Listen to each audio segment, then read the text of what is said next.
मुस्तफा शेख हमारे साथ हमारे सहयोगी इस वक्त जुड़ चुके हैं ईडी दफ्तर के बाहर। मुस्तफा, किस तरीके से हलचल तेज हुई, कितनी देर में उनके मेडिकल टेस्ट के लिए ले जाया जाएगा और क्या जानकारी मिल रही है, कितने दिन की रिमांड की डिमांड ईडी की तरफ से हो सकती है?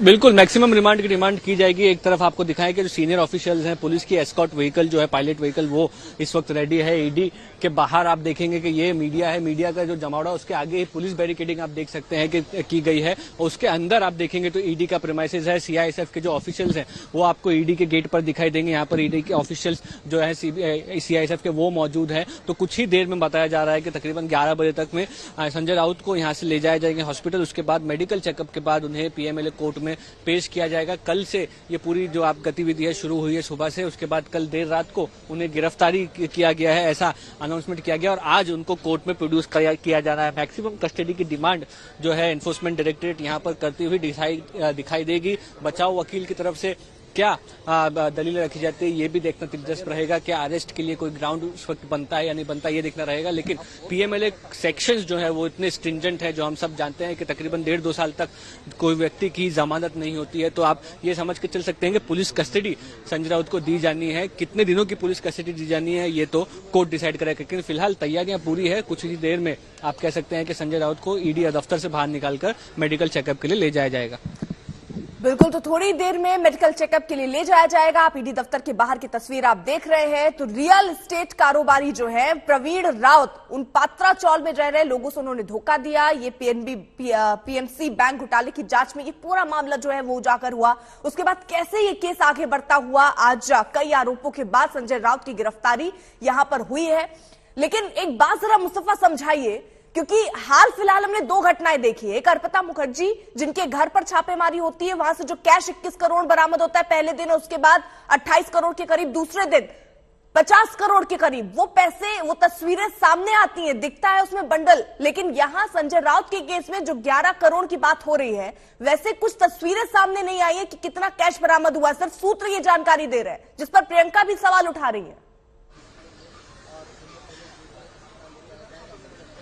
जी बिल्कुल, फर्क ये है इन दोनों केसेस में कि ये संजय राउत वाला जो केस है ये 6 महीनों से एनफोर्समेंट डायरेक्टरेट इन्वेस्टिगेट कर रही है। इसमें कई बार संजय राउत से पहले क्वेश्चनिंग भी की जा चुकी थी। उसी केस के चलते इस अरेस्ट को किया गया है। महाराष्ट्र का जो विपक्ष है वो सवाल इसलिए उठा रहा है कि कई ऐसे बीजेपी के जो शिवसेना के एमएलए हैं जिन्होंने अभी बीजेपी के साथ सरकार बना ली है, उनके खिलाफ जो केसेस थे, उनकी प्रॉपर्टीज सीज की थी, उस पर कोई अपडेट नहीं है। लेकिन वहीं पर संजय राउत जो केंद्रीय यंत्रणों के खिलाफ बात करते हैं, उन पर ये शिकंजा कसा गया है। तो फिलहाल ईडी का ये कहना है कि संजय राउत कोऑपरेट नहीं कर रहे थे, इसीलिए उनको गिरफ्तार किया गया है।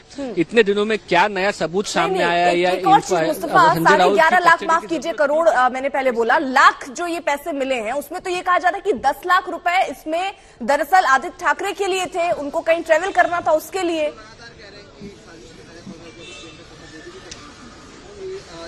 बिल्कुल, एक यात्रा होनी थी और ये अयोध्या यात्रा जो शिवसेना ने निकाली थी, वो अयोध्या यात्रा के लिए ये पैसे थे।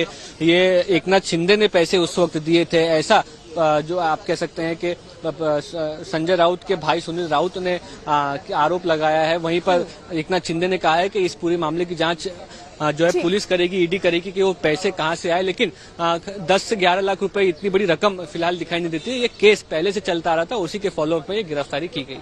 तो कुल मिलाकर अब बयानबाजियों का दौर भी तेज है, क्योंकि जैसे संजय राउत की गिरफ्तारी की खबर सामने आई, न सिर्फ शिवसेना बल्कि एनसीपी की तरफ से, कांग्रेस की तरफ से भी उनके समर्थन की बात सामने आ चुकी है। और ये कहा जा रहा है कि जो भी हो रहा है वो गलत हो रहा है और ईडी केंद्र के दबाव में काम कर रही है। लेकिन यही सारे मुद्दे कोर्ट के सामने भी ले जाए गए थे, जहां पर 242 याचिकाएं कोर्ट के सामने दाखिल की गई थी और यही कहा गया था कि ईडी जिस तरीके से छापेमारी करती है, गिरफ्तार कर लेती है, बेल लेने में दिक्कत होती है, इन सब पर वहां सुनवाई हुई और कोर्ट ने ईडी का जो अधिकार था उसको वैसे ही रहते हुए यह आदेश दिया कि उसमें कुछ भी गड़बड़ नहीं है, ईडी को स्वतंत्र रूप से जांच करने देना चाहिए। जो प्रक्रिया उसको भी कोर्ट ने ठीक ठहराया था। मुस्तफा हमारे साथ हमारे सहयोगी इस वक्त जुड़ चुके हैं। मुस्तफा, देखिए थोड़ी देर में इंतजार हो रहा है कि मेडिकल जांच के लिए उनको ले जाया जाएगा, लेकिन इस बीच सियासी बयानबाजियों का दौर भी शुरू हो चुका है, जहां पर अब कांग्रेस, एनसीपी और शिवसेना तो जाहिर तौर पर ये सारे दल समर्थन कर रहे हैं और कह रहे हैं कि अगर 11.5 लाख रुपए मिले तो कोई बहुत बड़ी रकम नहीं है जब वो ज्वाइंट फैमिली में रहते हो।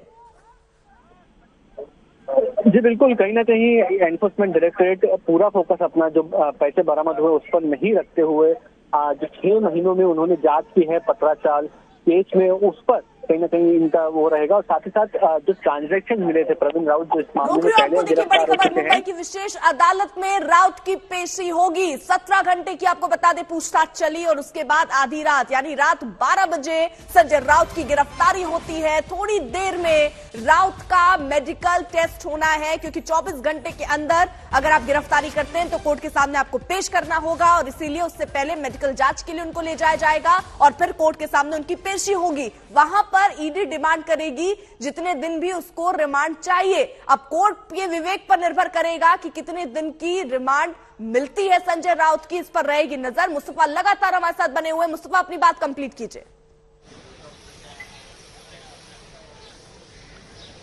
ये बैटरी लग लेगा जी बिल्कुल, तो कहीं ना कहीं जो पत्राचाल केस में पूरी तफ्तीश की है एनफोर्समेंट डायरेक्टरेट ने, उसमें उसके पॉइंट जो है वो रिमांड कॉपी में मेंशन किए जाएंगे। ये एक बड़ा स्कैम था जो एनफोर्समेंट डायरेक्टरेट इन्वेस्टिगेट कर रही थी, जिसमें एचडीआईएल डेवलपर्स से जुड़े हुए बातें हैं। उसमें प्रवीण राउत ने संजय राउत के कहने पर महाडा से डेवलपमेंट राइट्स लिए थे, उसके बाद वो एचडीआईएल को ट्रांसफर किए गए। इसका स्कैम जो है उस चीज को, उस ट्रांजेक्शन को वो मॉनिटर कर रहे हैं। कहीं ना कहीं लोन ट्रांजेक्शन हुआ है प्रवीण राउत और संजय राउत की पत्नी के बीच में, तो उस लोन ट्रांजैक्शन को प्रोसीड ऑफ क्राइम बता रही है एनफोर्समेंट डायरेक्टरेट। तो ये सारी चीजों को लेकर कोर्ट के सामने आज एनफोर्समेंट डायरेक्टरेट जाएगी, पीएमएलए कोर्ट के सामने ये सारी बातें रखेगी और ज्यादा से ज्यादा पुलिस कस्टडी की, ईडी कस्टडी की मांग की जाएगी। बचाव पक्ष की तरफ से क्या दलीलें दी जाती है ये देखना इंपॉर्टेंट होगा। कई बार यही कहा जाता है कि केस की इन्वेस्टिगेशन चल रही थी, संजय राउत कोऑपरेट कर रहे थे, सारे एविडेंस दे दिए गए थे, अरेस्ट की जरूरत नहीं थी। लेकिन एक बार अगर ईडी अरेस्ट की प्रक्रिया पूरी कर लेती है तो पीएमएलए सेक्शन जो इतने स्ट्रिंजेंट है उसमें कई दिनों तक